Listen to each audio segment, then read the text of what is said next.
few at Knowledge to begin with, and company overview, talk about Knowledge technology, some of the key challenges, both business and technical, that we face when we build our analytics system for cybersecurity on top of Hadoop and some of the other systems that we have. And then I'll summarize it in kind of one slide. I will entertain any questions at any time. What do you have? So who are we? So now we are based maybe almost literally a stone's throw from here. We are in Sunville. We are about 12 years old, primarily focusing on cybersecurity and a lot of different research that's related to that. Focus on using semantic and data planes. So what we do here is, unlike a lot of players traditionally who are focused on physical networks, we try to fuse information from the volumetric aspect, the whole networking, physical networking aspect. We like to combine it with the content analysis and user identity, so that you get a very cohesive view of three different views, as we call it, making sense of physical, content, and social networks. We try to fuse that together to give you insights that you would not have gotten before without our systems. So one way to look at this migration, just like we have, and this is pretty well known, the Web 1.0 to Web 3.0. But if you look at the cybersecurity, we started with the so-called siloed cyber to integrated cyber, but that was still at that physical level, as I was talking about. There's no particular context other than your physical networks. And we're here where not only do we have far greater volumes compared to what we have seen in the past, but there is also an explosion in how people use networks. There is a lot of machine-to-machine communication. Clearly on the social network there is a lot of human-to-human communication. So all of these facets is now becoming increasingly difficult to monitor these, and then whether it's enterprises, whether it's governments, it's becoming increasingly difficult to monitor all of these and manage the threats, whether they're physical, people-oriented, etc. And that's what we do. So just to give you a sense of what's happening out there, just some numbers. So there are, if you look at the Android and the Apple Store, there are more than millions of applications. And as a systems administrator, for example, a network administrator, you are always worried about what's consuming your bandwidth and what kind of applications are people using, and which ones I should prevent people from using and which ones are okay, for example. And they are increasingly different types of data, voice, video, so that's obviously increasing the volume that's flowing over your network. The line speeds are growing, and the people are using every bit of it, right? So in our own client base, we start from as low as 1 gigabits per second, and we go all the way up to 600 gigabits per second line speeds. So that represents a huge challenge, and I'll talk about that again later. So there's velocity, there's volume, there's variety, and that's going to make the job of whether it's physical or human security that much more difficult. So in a sense of what are the important ways here? So first, you need to monitor what's going on. First, you need to bring it to their attention, right? So you need visibility. So that's right here. And then, because of the volume of the data, the traditional techniques of monitoring this data, finding solutions, detecting anomalies manually is really never going to work. You are going to have an analytical system that brings out these anomalies to your attention so that you can act on it. It has to bring out the correlations between different entities in these networks so that you can make some sense of it. Right? So that it should give you some context. And then finally, you need to have control on it so that you can institute the right kind of policies that align with your missions in your enterprise. Right? And that's what we're here to do. A little bit of an oversimplification here, but there's so many different elements to what we do. But one way of looking at it is that we are primarily a company that monitors networks, right?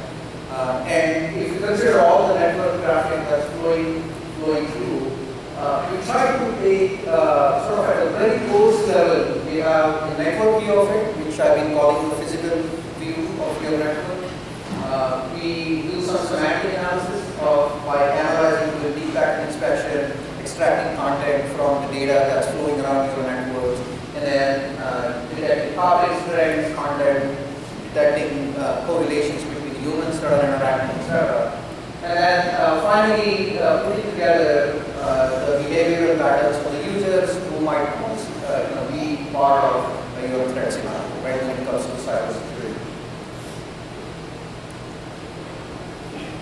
This is another view into what we do. We have, in terms of the way our system is built, at the the lowest layer, we have edge capture, which talks to multiple flows over the network. Sometimes they are inside the boundaries of your corporation, sometimes they're outside, sometimes they're high speed, etc. That's our edge capture layer. Then we have a huge problem because of the so much data flowing over of storing that data. So there is an intermediate analysis, there is short-term analysis, there is intermediate analysis, and then you have to archive all that data for long-term usage and for instance. So that's something that's achieved by the processing layer that's in between. And then we have an analytics layer on top of that, whether it's real-time or long-term, both of that. Those are the three layers in our system. This is another view into that. If you really look at the different mind frames that relate to cybersecurity, they're actually not very different from other applications. So I think I was just talking to your manager and he said, well, people come here and talk about the real-time analytics versus data at rest. But fundamentally, that is not changing. It's not changing for me. What is changing is that we have cybersecurity as our domain. And so the application is quite different. But at the end of the day, it's still analytics. It's still very similar set of algorithms, whether it's classification, clustering, all of those machine learning algorithms that we have to use. Except now they are used to detect anomalies, finding patterns, finding malicious behaviors, and so on and so forth. So the domain is different, but fundamentally, what we do is we have an in-memory piece that's right up there. So as we are monitoring the network data, we have this notion of vectors. So instead of capturing the full packets, we actually analyze it and reduce the content of it. And once we have those vectors from our capture layer, then one of the streams that we have is the in-memory analytics that gives you a short-term view of the world, which might be just a few minutes, but it also has a latency of less than 5 seconds.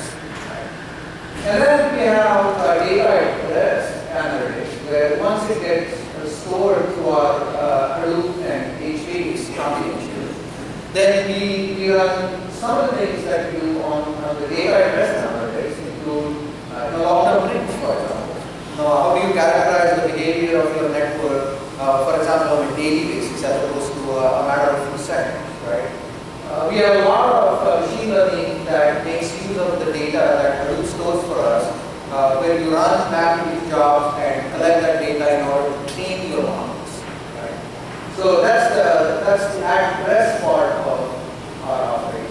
And the real-time analytics is more about a very short-term view of the world, but it uses all the models that we have trained based on the at-rest analytics, and we apply that on the real-time basis to anomaly detection, classification in terms of how likely, for example, is a certain server, how likely is that it's infected, for example, right? And the same thing can be applied to devices, operating systems, etc. So that's an example of classification, clustering. Summarization is a big part of what we do, both the traditional sense of business intelligence, where these are summaries, literally counters or statistical measures of how your network are doing, but also text summarization, for example. So we do that at line speeds up here. So some examples of how we have referred to some of these things in the past before. key here is that I think the whole world is actually moving from, again, you can apply this concept to threat detection, you can apply this concept to application detection and classification. Instead of relying on manual efforts to detect your protocols, classify your applications, application detection, etc., what we are doing is that we are relying on learning and behavioral analysis to actually act even before a human has a chance to act. Right? You don't want to wait and go through a full manual cycle when you detect a signature that make us want to provide a virus, that make us want to a new protocol that people are using, or a new mobile application that suddenly has appeared and appears to be extremely popular among your employees of your company. Right? You want to auto-detect that. You want to attach some volumetric measures to that and say, hey, we've discovered these patterns. On the basis of that, we have detected this protocol. And so that's where a lot of our effort is going in. And that is very much related to this problem of this massive explosion in terms of newer protocols, newer applications, newer threats, etc. And just not having enough time to address these adequately if you do it with manually. So that's where we come from. Right? So some of the lower level challenges. What we have. So we're looking at anywhere from 20 Gbps to 600 Gbps on a wide area network out there. So those are the line speeds that we have to process. And if you have to save all that data, that really translates to over 210 terabytes to 6 petabytes per day. So that's a huge cost in itself. And usually we have SLAs that would require us to do this for several days, in some instances to do this for several months. So we have to find good solutions that are both technically feasible, but they're also cost effective. We have diversity of requirements, and that's where Hadoop comes in and plays very nicely, where if you can't scale horizontally, this problem would be completely intractable. Right? If you want to go from an installation for a very small enterprise that has just 2 gigabits per second versus a major installation that requires you to process 200 gigabits of data per second, then clearly you have to have an architecture that can scale up and down. And Hadoop helps us a lot in doing that. Certain operational issues, when we monitor things over the network, usually you have our analytics stored working in a data center, and then it has to connect to wherever our network probes are. So we have to account for the burstiness of the internet, connections going down, up and down, etc. So we have to have a lot of redundancy, store and forward mechanisms that will take care of caching the data temporarily until things come up. Right? So some of the things that we have done to actually handle these massive data loads.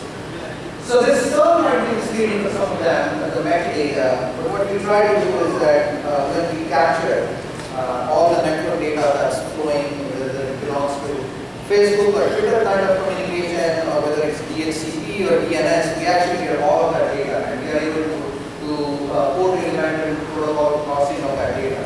So once we do that, we actually extract enough information that represents the key characteristics of this data. And by storing just the metadata, we are able to achieve about 90% reduction in volume. So if the 2 gigabits per data per second, that's what's flowing in, then we can get it to 0.2 gigabits per second in terms of the storage analysis. Right?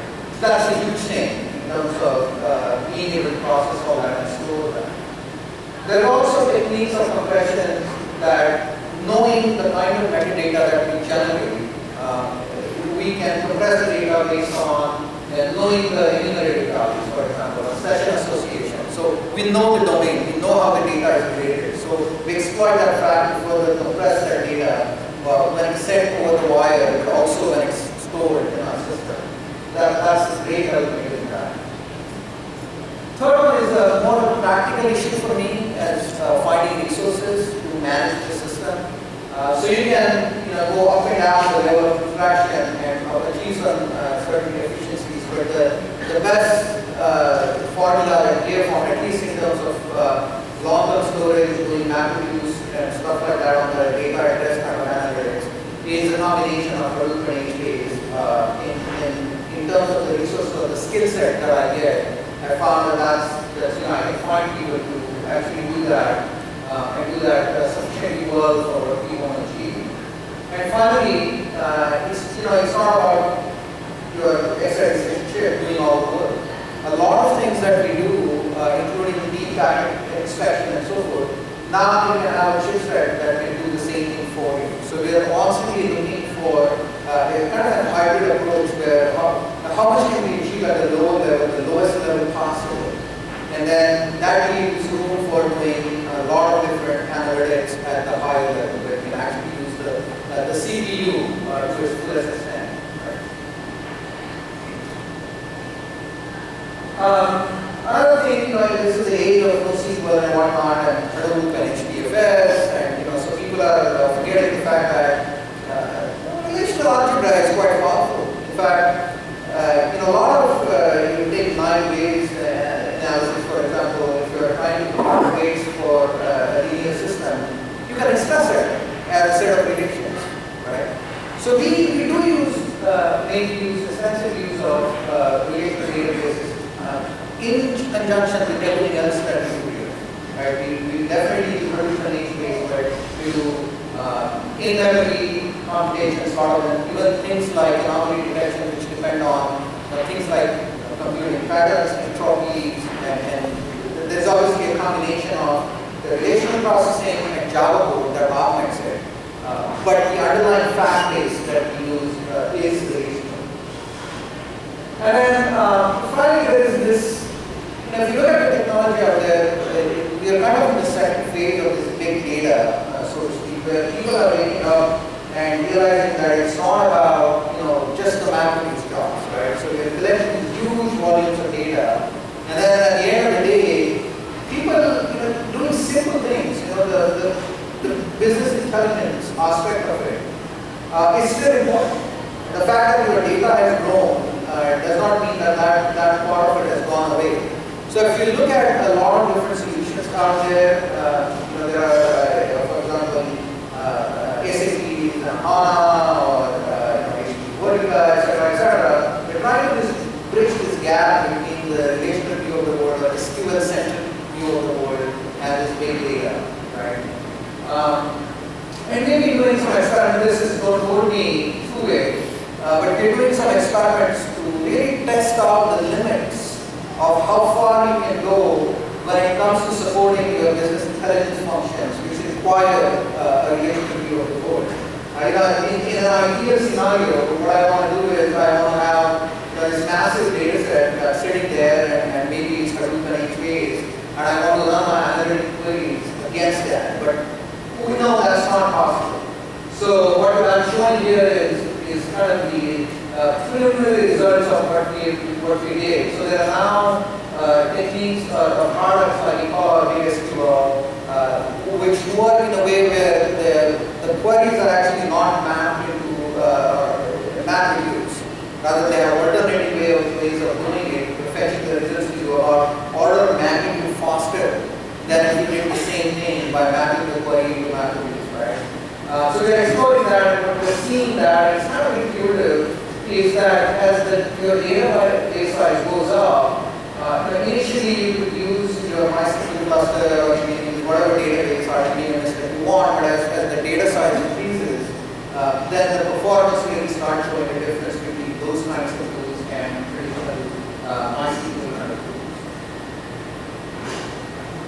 And then finally, the last point here, and then I'll talk about the trade-offs here in a bit, is optimizing the total cost of ownership. So when we make decisions about buy or sell, which products to go for, whether it's open source, whether it's paid for, etc., there is definitely a technical angle. So you have to evaluate and see if that fits your needs from a technical standpoint. Right? But there are other aspects to it. A major aspect of it is the total cost of ownership, the system acquisition, for example. Where you say, hey, go with Apache Hadoop, and the cost is probably $1,000 per terabyte, extremely cheap solution, but then there are other considerations. The data center cost, how much it takes to hire people to administer and manage the system, and so forth. Depending on your domain, you also have to hire they have to develop the actual software that gives you those business insights that you're looking for. And then in our case, because our customers are distributed internationally, whatever it is that we have, all the infrastructure elements that we use, we need 24/7 global support for our system. So that is a key requirement for us when we need to do this. And in particular, what we had done was, and this is from one of the reports, but we basically replicated what this thing says. There are two types of solutions that you can conceive when you're building an analytics platform or solution. So one, you can go with a data warehousing solution where it's a traditional solution where we have, again, you may not have petabytes of data, you definitely have terabytes of data. There are all kinds of different analytics that are being run on this system. Versus a combination, a hybrid approach that we've gone for, where we archive all our data using HBase and Hadoop, but then we create a limited view of the data in the relational form, and we run our BI style views on top of that, right? So the way I characterize it is in case where your analytics needs are not very, your underlying data is not transactional, it's much better, more cost effective, and much better to go with this hybrid kind of approach. As compared to, for example, a financial institution or a bank where you have a common data set and there might be several different people from several different departments that are trying to run different styles of analytics on the same infrastructure. Right? So these are clearly two different situations. And the data warehousing solutions might be applicable to that kind of scenario. But for what we do, where we define our own analytics, the data model underlying data model is actually pretty simple. In that scenario, this hybrid approach where you go with a combination of Hadoop and HBase for archiving the data for the long term and then taking snippets of it and running your analysis on top of it is a clear winner for us. And we've done these experiments and for the past year or so and find that.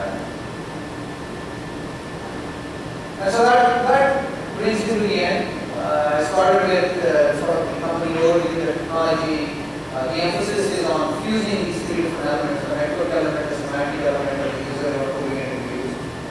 We apply to a lot of different problems that we see here: data loss prevention, threat detection based on the behavioral analysis and anomalies, the network cataloging. We do both. Fundamentally, we don't really do anything different than what other people are doing, except that our domain is cybersecurity. We do status analysis and short-term training and so forth on a real-time basis.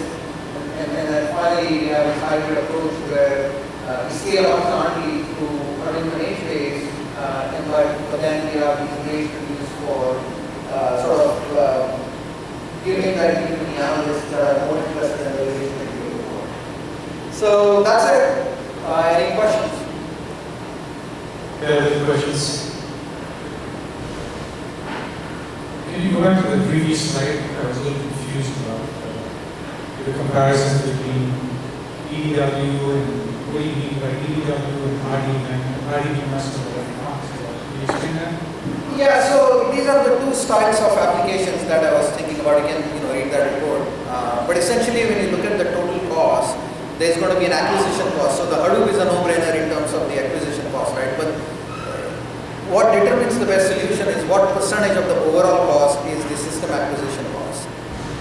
And in case where it is being used by, let's say, an insurance company or a financial company, where they're actually feeding transactional data into the system, and there is a bridge between OLTP and OLAP kind of systems, then it may be better to go with that composition of costs that contribute to the overall cost. Even though your system acquisition cost is higher, the generation of analytics and the management is so big that you might come out ahead in those sorts of systems by using a data warehousing solution, as opposed to our kind of system where we really don't have multiple analysts working on this, right? We actually run our own algorithms, put it in a model that's very simple to understand, and then the analyst is just going to do simple experiments with that data. So for us, that solution really doesn't work. But the the hybrid does. Any other questions? How much network bandwidth does it use? How much network bandwidth does it use to analyze real-time? It's varied. That's a network bandwidth itself is sort of the part of our SLA, right? So the line speed could be anywhere from 10 gigabits per second to 600 gigabits per second. In terms of the network bandwidth between our, for example, the analytics server, and we have anywhere from 10 gigabits. 10 gigabits probably would be a standard line speed for connecting the components. So if you are, where is this? So if you are analyzing something in a remote data center, so we have to open multiple links in order to sustain those data rates. So you can't do it on one lane. Yeah. Or you have a dedicated pipe of 100 gig. Yeah, but more often than not, it's multiple links because it's not always possible to get a dedicated pipe that is big enough. Yeah. Okay. And then you can also do network analysis on multiple networks at the same time. That is typical, actually. Yeah. Yeah. I mean, we could have anywhere, in terms of the network probes, it could be anywhere from smaller installation might just have a couple to even about 100 that's feeding data from several different places. And have you done some detailed cost analysis in terms of operational? Is this something you can share? Probably not, but we have done that. Any other questions?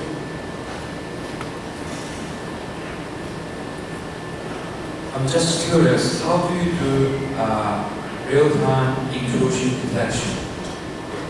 Yeah, it mainly is done on what we call our flow vectors, where we, anytime we have a TCP or UDP or connection, we get all these vectors that tell you the details of that connection. And then we run either entropies or different kinds of patterns and determine the baselines on that. So there are different ways. So for example, one pattern would be if you see flows of exactly the same packet size, for example, where you have a beacon that is sending out at a regular frequency with a fixed packet size. That's one of the patterns that I think probably in that sense, Hadoop cannot help you that much. Oh no. Yeah, this is part of the real-time streaming trend. Yeah.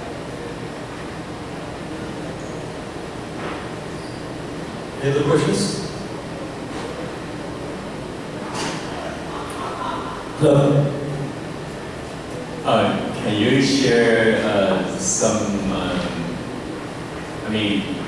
so this infrastructure is to detect intrusion and provide network security. Can you share some incidents that this infrastructure has been able to identify? Talking about incidents at our customer sites, obviously I can't really do, but I can. The typical attacks that we see, and this has to do with the value here is more about being able to detect it based on the behavioral pattern as opposed to doing it on signature-based analysis, right? So I can't give you the actual incident. But it is the same kind of similar to the DDoS attack, the agents that sometimes find their way inside the system and so forth. So the nature of attacks is pretty well known, but it's not going to be possible for you to say, hey, this somebody will be there with this, right? We have time for one last question.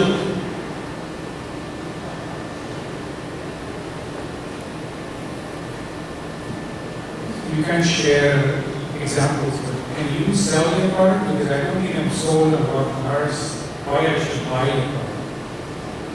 Glad to talk to you after. And we have some sales guys up here, I think, but maybe not. Maybe I'll have to do the job. All right, let's give a big hand to